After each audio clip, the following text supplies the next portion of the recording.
Hi everyone, tara bike tayo sa Angeles. Tara.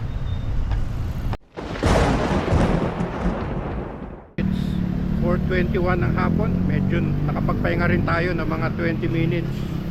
Nagpatila ng ulan. Anyway, mga 10 kilometers away pa tayo from Clark Gate. So, tirayin na natin. Saglit na lang to. Medyo malakas pa yung ambon. Pero sige, sugurin na natin to. Nandito na tayo sa arko ng Angeles, Pampanga. So, selfie muna tayo dyan kahit ma-traffic. Pahinga muna tayo dito, malakas na ulan. Tapos itong kalsada na to, which is Friendship Highway, is falls flat pala. Nasa mga 2 degrees na ahon, maaba. Nakaka2 kilometro na ako. And malakas ang headwind. Hirap pumadyak. Wala tayong masilungan ngayon. So dito muna tayo sa ilalim ng puno. Sayang ang oras natin dito. Lakas pa ng ulan eh. Dapat pala bumili na ako ng kapote kanina 7-Eleven. Pero makita nyo banda ron, oh. Banda ron, may mga makikita na kayong patches of blue sky. So that's something good. Sana uminto na ang ulan para makadiretso na tayo, makapadyak. Yan yung bike, nagpapahinga rin. Habang nag-aantay pala akong kuminto ang ulan, I'll take this opportunity na magkwento sa inyo nangyari sa akin kanina. Actually, maaga-aga ako lumabas kanina, mga 2:30 PM. So akalain nyo, kalalabas ko pa lang, wala pa akong 10 minutes, flat yung gulong ko.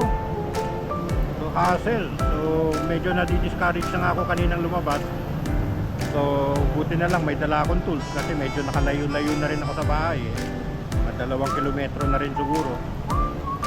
May dala akong tools, may dala akong interior. So nagpalit ako ng interior.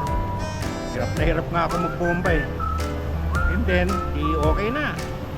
So mga 20 minutes din ang nasayang sa akin doon. Putya, paglabas ko, putya, flat uli. So ang problema, isang interior lang yung dala ko. So ginamit ko kasi yung reserba ko na interior ko. So yung natirang interior sa akin is butas. Naghanap pa ako ng vulcanizing shop. Buti na lang merong malapit-lapit. Mga ano rin yun, mga 5-minute walk din. Lakad ko yung bike. So pa-vulcanize ako. So yun,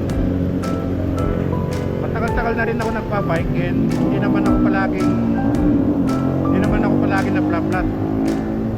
Puro mga pang-5 beses pa lang to na flat ko. Pero etong pinakauna na magkasunod na twice akong na flat in a matter of wala pang half an hour, wala pang 30 minutes, 2 flat.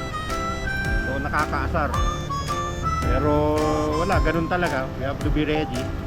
So minsan nakaka-discourage, pero wala, that's life eh. Ganun ang buhay. So it's either we push forward with our plans or sumuko na lang tayo. So yun lang, nakwento ko lang habang malakas pa ulan. So antay-antay lang tayo, malapit na tayo eh. Pero ang worry ko lang, sana hindi tayo masyadong gabihin. Bahala na. Dito na ako sa flyover ng Angeles, Pampanga. Inaampun to, ulan na to, lakas. Pero saglit na lang. Saglit na lang to. Saglit na lang, pupulikatin na ako.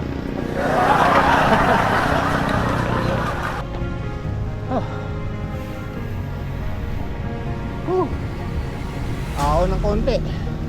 2.3% gradient. Haba nito, kanina pa tong gradient na to ha.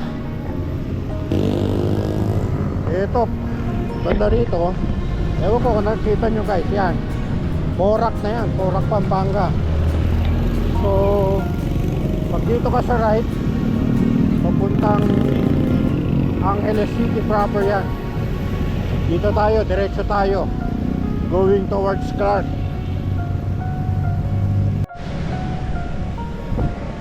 Ahon pa more, although nasa 1% na lang, 1.4%. pero kanina pa to nakaka 5 kilometers na ako ahon pa rin, hingal na ako. Malapit na malapit na akong dalhin sa ER. Kailangan ko nang maghanap ng 7-Eleven to rehydrate, pero malapit na tayo. Ayan na. Yeah.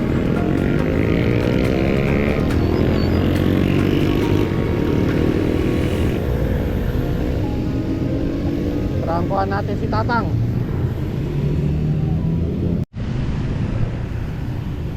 Time check 5:18.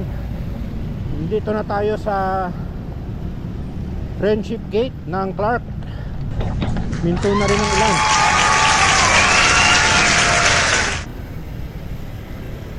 Punta muna tayo ng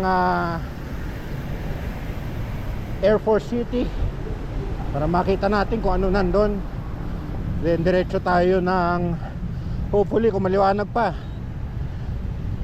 makakaabot pa tayo ng CDC, Cycles and Brew. Daan din tayo.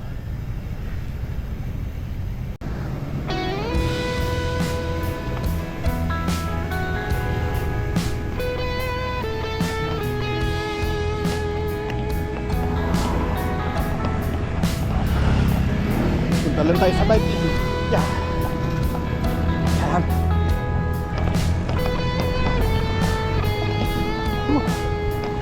So ang dala ko pala ngayon yung hybrid na bike ko, medyo mabigat.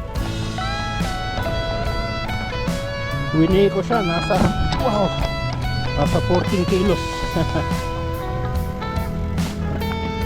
So ito, punta tayo dito.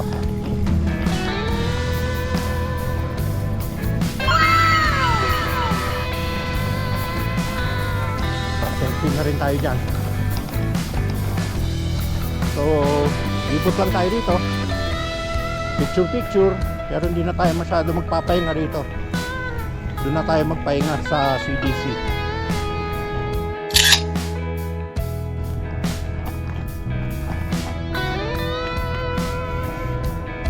Mukha natin pumadyak dito sa grass.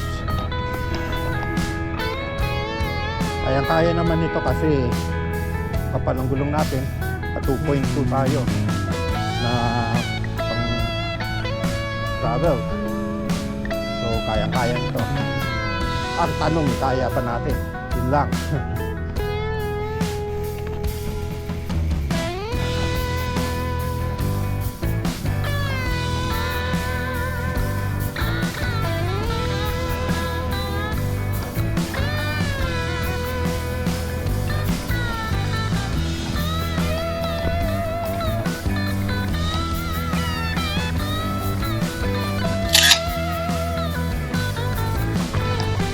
Natin.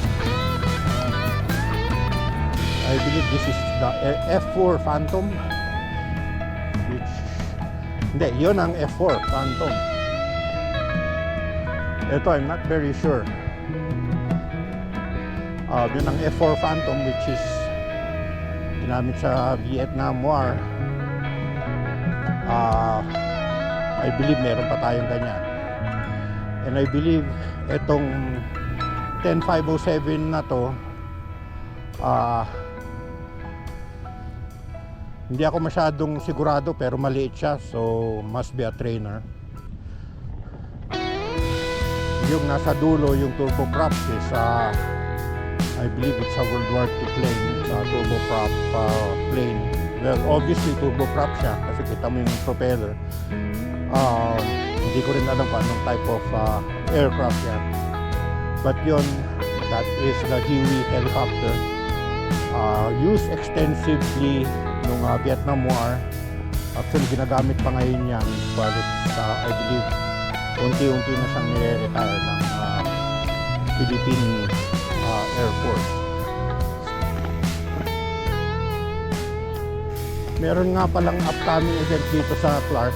It's called Ultra Gravel Challenge. I believe it's 160 kilometers, but 90% of that is gravel. So unfortunately, I'm training for my ODAX also, kaya hindi na ako sumali para rorotahan natin yung rota nila one of these days. Yan, Huey UH-1H.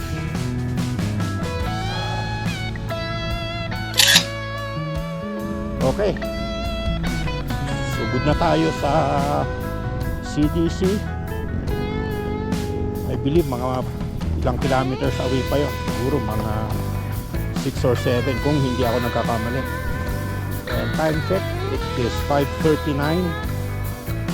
So kita-kits tayo ron.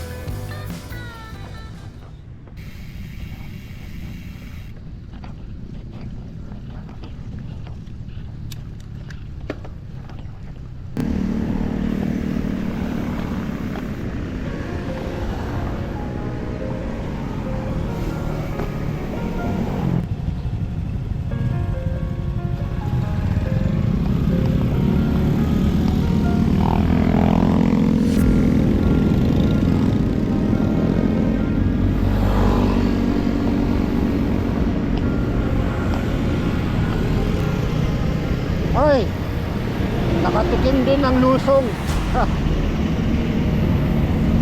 Harap!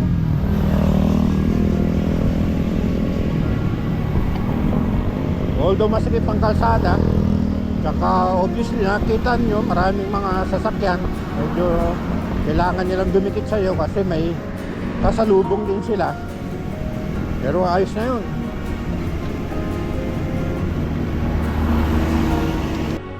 Ahon pa more, 1.5 degrees lang naman, pero medyo nakakasawa na.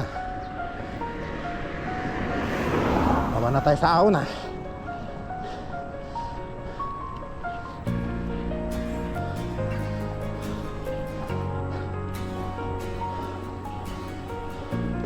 Oh.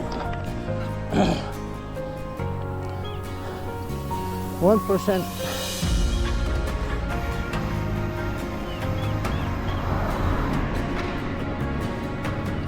So okay lang naman yung 1% or 2%. But very manageable naman. Yun lang, kanina pa to. Mahaba, hana. More than 10 kilometers na. Yan, recovery. So patag.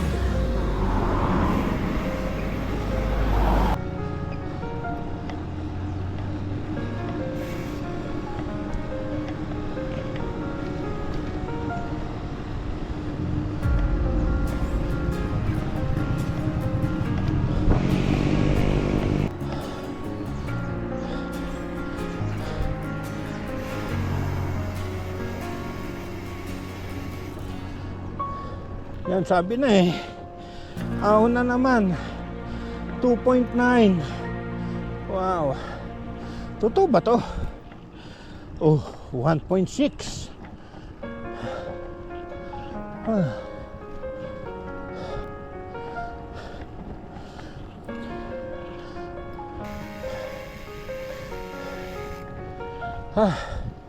Takbong chubby muna.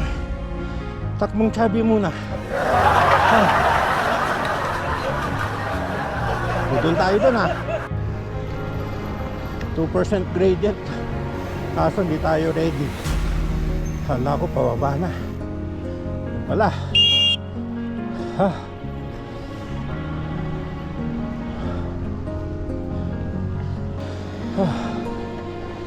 Takbong chubby lang. 15 lang, 15.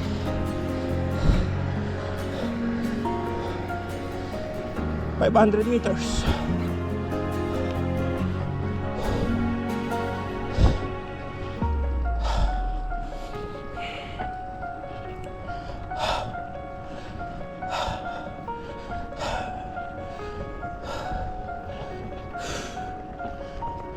Mimosa na to.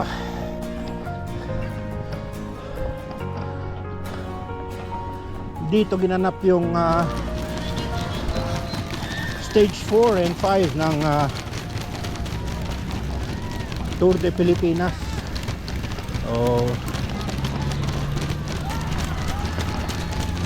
Yan, very exciting. Kaliwa tayo.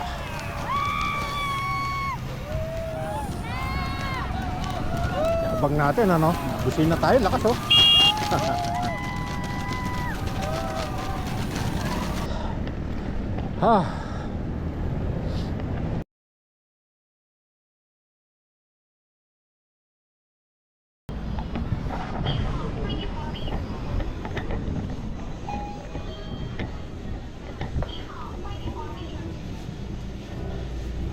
Thank you. Time check, it's 6:55. So, nakapagpahinga rin tayo ng konti, mga 40-45 minutes. Kumain and rehydrate. Anyway, pauwi na tayo. Tara. Dito pa rin tayo sa Clark. Palabas na tayo ng main gate. So, dito tayo sa bike lane nila. So maganda rito, kung puro ahon kanina,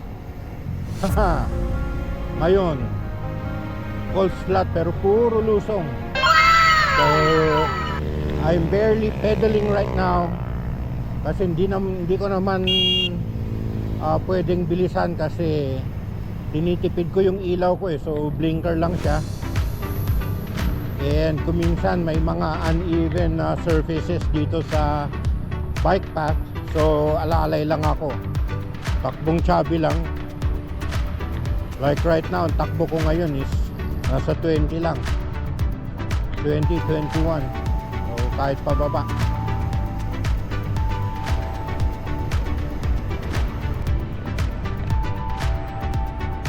Buti rito maliwanag.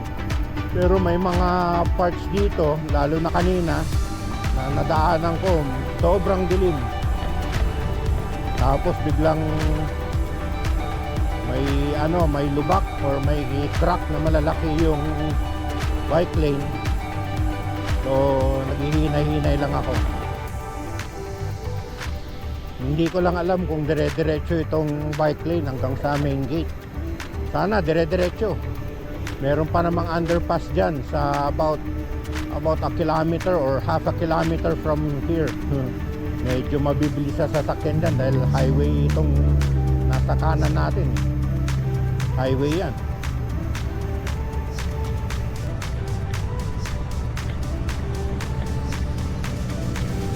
Ito medyo madilim oh.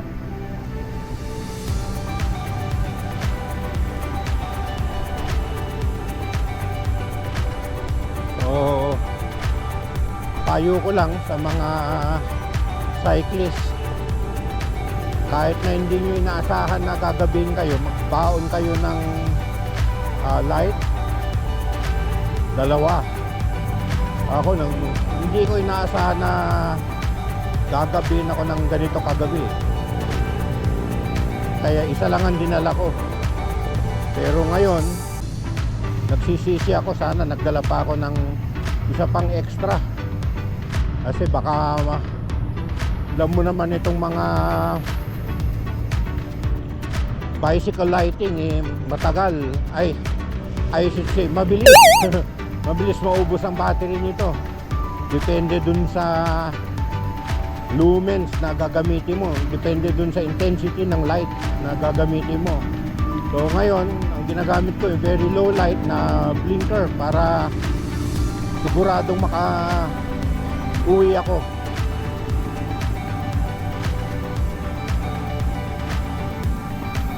Sa tansya ko mga 2 hours siguro, or baka maybe even more bago ako uwi. So bahala na. Pag talagang kailangan ng ilaw at very unsafe pagkadating sa MacArthur Highway, alam nyo na, pinagbabawal na technique Which is wala namang mali ron. Kung talagang kinakailangan.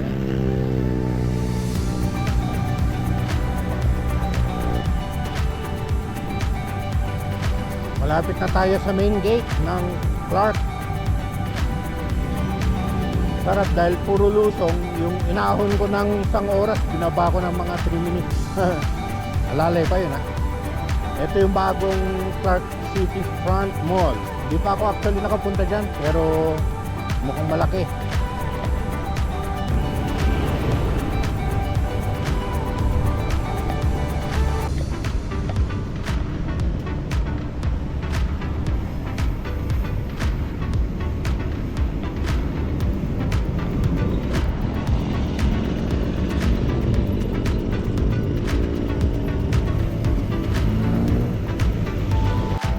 Andito na rin lang tayo. So daan na rin tayo rito sa Walking Street, Angeles. Pwede ba mag-bike dyan sa loob? O lalakad lang? Ewan ko, baka lalakad. Bukan natin.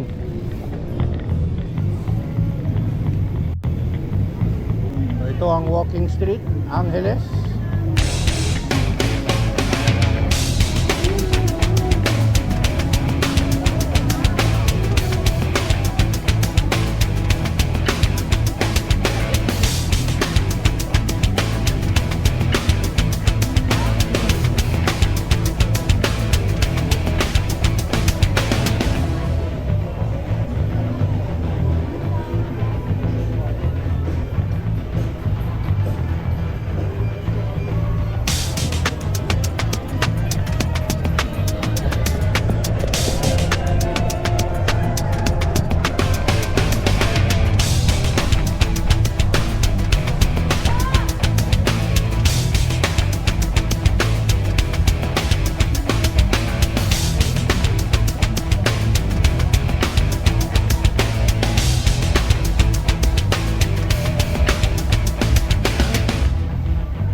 Yan, so hanggang dito na lang yan. So yung nasa harapan is MacArthur Highway. Kanan tayo dyan. Kaliwa is going north towards Baguio, La Union, Ilocos. Dito tayo. Kanan tayo going towards Manila, going south.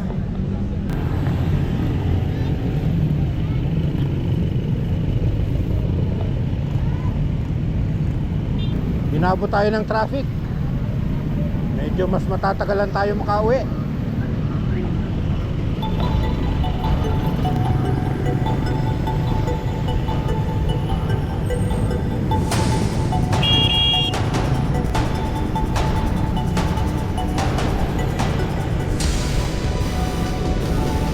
So ito, approaching tayo sa tulay. Medyo ahon yan.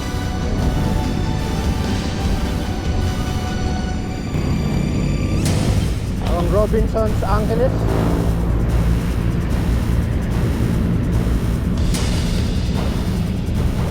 So ahon tayo dyan sa tulay. Pagbaba niyan Angeles University Foundation, AUF.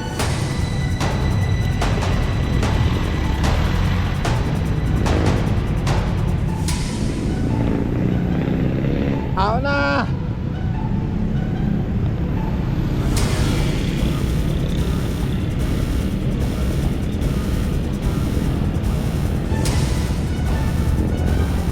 % gradient. Basic.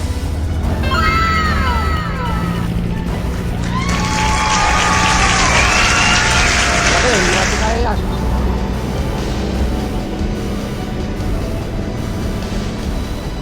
Siyempre kung may ahon, may lusong. Lusong tayo dyan. Pero medyo gigit na tayo ng konti. Kasi paglampas ng tulay, pag-iiwala yung kalsada. Merong pakaliwa, may pakanan. Kaliwa tayo.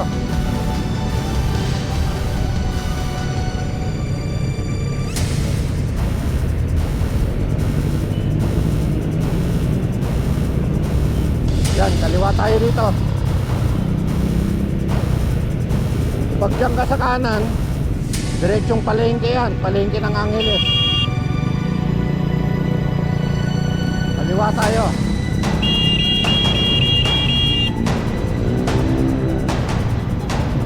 Yan, dire-diretso lang ito.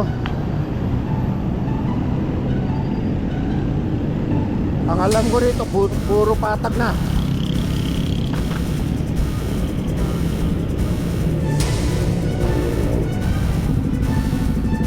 Stoplight, rehydrate. Kahit hindi ka nauuhaw, ako ganun ginagawa ko. Kahit hindi ako nauuhaw, pag may stoplight or may chance uminom, inom.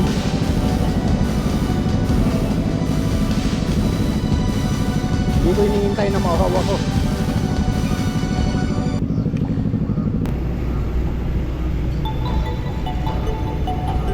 Buti dito maliwanag pa.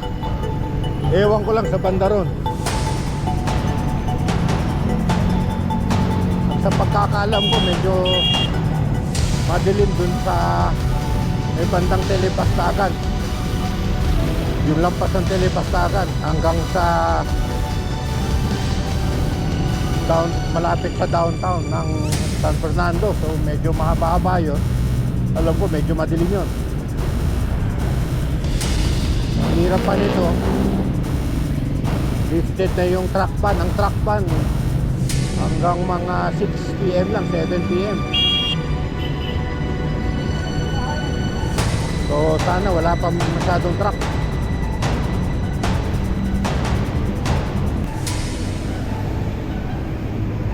Ito ang Angeles University Foundation, AUF.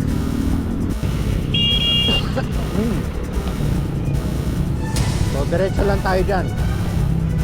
Pag kumaliwa ka rito, mag-aalang ang labas mo, Arayat, mga ganyan. Pagka dito naman sa kanan, palengke ng Angeles.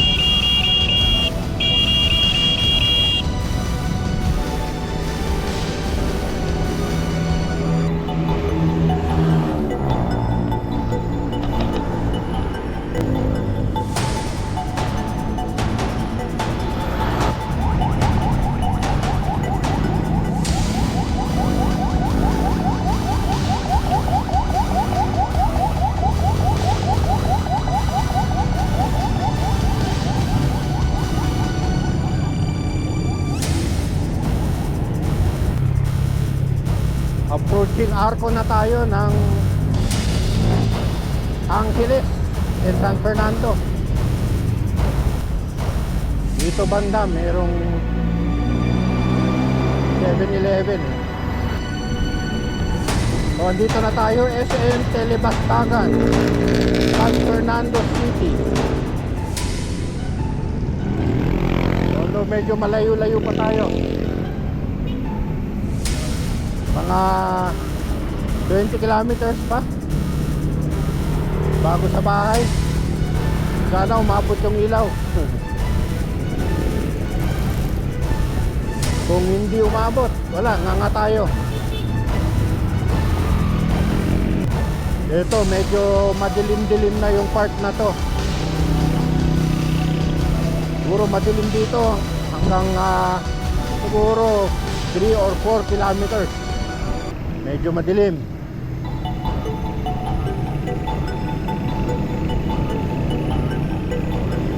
At hanggang dito na lang ang bike lane na yan. So sa bandang gawin mo doon, wala nang bike lane yan.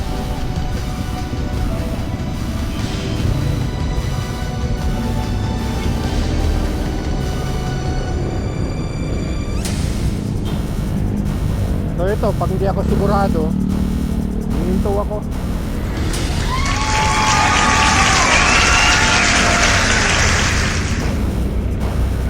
Dito naman na i-risk din yung makadisgrasya.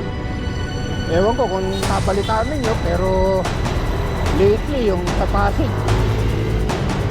umiwas yung cyclist dun sa nakaparada. Unfortunately, may sasakyan na mabilis dun sa likuran. So para maiwasan lang natin yung mga ganon, ako umihinto na lang ako.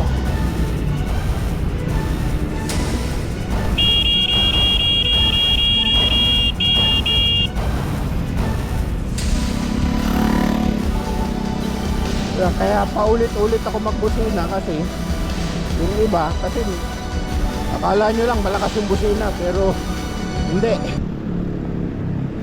Kaya minsan din nila naririnig. Kaya inuulit-ulit ko para sigurado. Mahirap na. Kaya na yung mga truck.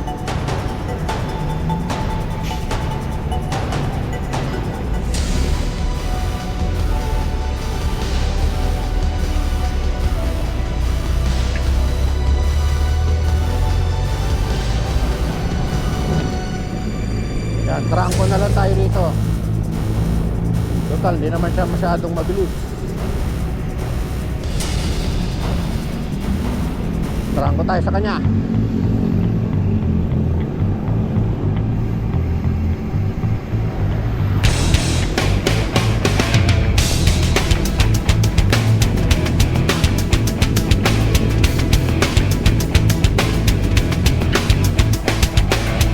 Maliwanag naman, pwede naman natin rat-ratin ng konti. Kaya nito. So yan, medyo rat-rat tayo konti. Pag dumilim, minor-minor.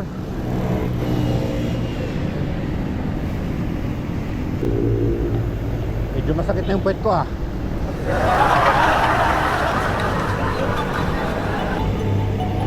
Ito, may bike lane na naman. So medyo nare-relieve tayo pagka may bike lane eh.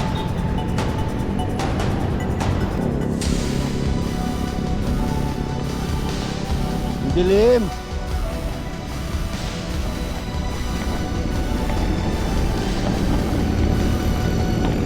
Ito, medyo maliwanag na rito. So medyo nakahinga na ako ng konti. Nakalampas na ako dun sa madilim na part. Hindi ko makalimutan yung kanina oh. Wala pa akong 15 minutes na nakakaalis ng bahay. Flat. Tapos inayos ko na. Eto pa pala. Pagkaayos ko, happy na ako, kakabit ko na. Hindi ko nakita, baliktad yung pagkalagay ko ng gulong. So, binonda-bonda ko siya ng 60 PSI. So, pinawisan ako, tapos baliktad yung tire. So, wala, baklas. Sabi ko, maaga pa naman. So, okay lang magbaklas ako. So, yun, baklas ako. Tapos pag forward ko, siya yung ano naman, yung isang gulong naman, yung harap, na-flat ni yung siya bubog. So buti na lang may malapit na vulcanizing shop, pero nilakad ko pa, tinulak ko yung bike para magpa-vulcanize kasi isa lang yung dala ko eh. So dapat dalawa, lalo pagka long ride. or may patch kit.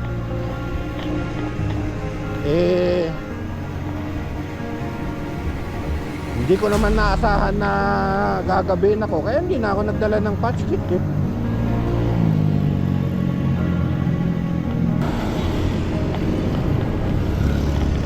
Actually, pwede ko nang rat-ratin to eh. Kasi mga saan na ba tayo? Sindalan na yata ito. So, Sindalan hanggang sa amin, mga 10 kilometers na lang. Pwede ko nang rat-ratin to eh. Andito na tayo ngayon sa Dolores intersection. When you fly over ng San Fernando, Pampanga. So from here, 4 na kilometro na lang hanggang sa bahay ko. Malapit na tayo. Andito na tayo sa starting point natin kanina. So dito na natin tatapusin ang ating paglalakbay. Subscribe, mag-like, and put your comments down below.